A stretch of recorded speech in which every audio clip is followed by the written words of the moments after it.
Simple. When was Paul writing? Around that same time, he wrote the book of Romans. So was he aware of any of those Gospels? The answer is he was or he wasn't. Written at that time. Yeah. So you think it was being written, not necessarily available at that time. So you can look into it later. But I want to address this point. What sort of writings do we have for Moses or Abraham or Adam or Noah in your possession? How far are these writings from the actual event in history? Do you have any eyewitness accounts?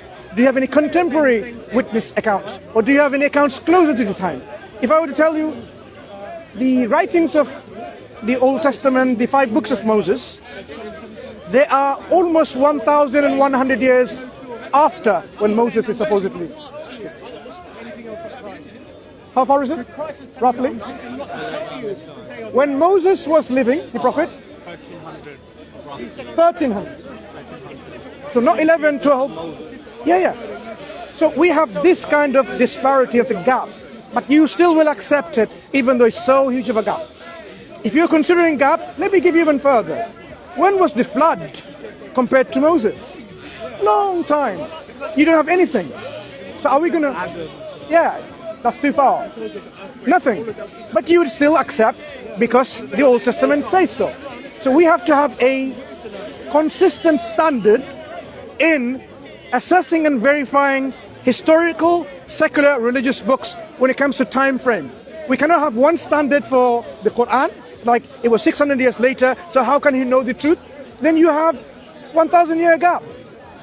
And what we find is there are a lot of differences in terms of the historical records of the flood to what the Bible portrays in the Old Testament. Because we have those clay tablets from Babylonia, from Arcadia, from Mesopotamia, from Ugarit. We have clay tablets like the Enuma Elish tablet, the Gilgamesh tablet, the Atrahasis epic. These predates the Bible by thousands of years, minimum 1,000, minimum. And we find they record about what the flood was and so on, and they are similar and they are different. So now, are you going to say we're going to trust the ancient versions? This is the logistical problem of comparing these kind of things.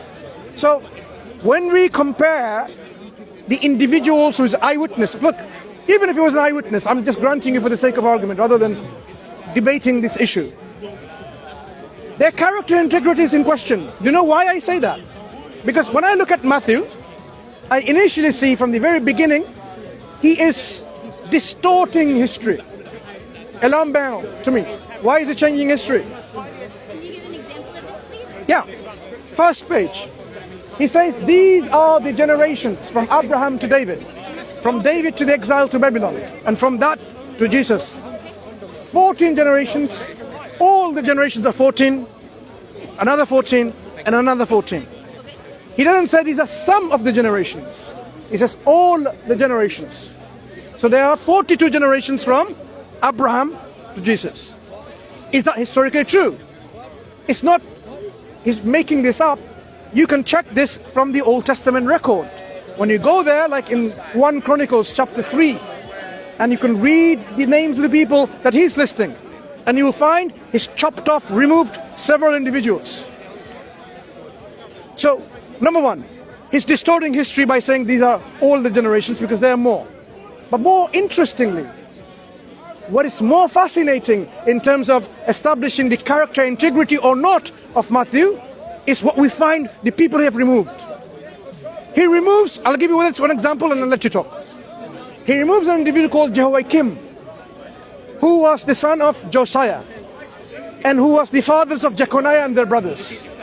In the version of Matthew, Matthew omits Jehoiakim. So Josiah, Jehoiakim, Jeconiah. He omits Jehoiakim. He makes it 14. What's so interesting about this person? We go back in Jeremiah 36:30. We read God curses Jeremiah and says, you and your descendants will have no one to sit on the throne of David. So if Matthew is making Jesus to be the son of David, to claim this Davidic line, because that's what it starts with, his gospel, and he has Jehoiakim in there, it's like shooting yourself on the own foot, self-defeating. He cannot be there. If you come from his line, you cannot be the son of David. So what he does, he takes him away.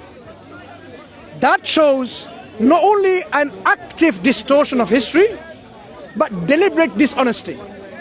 That's one example of many.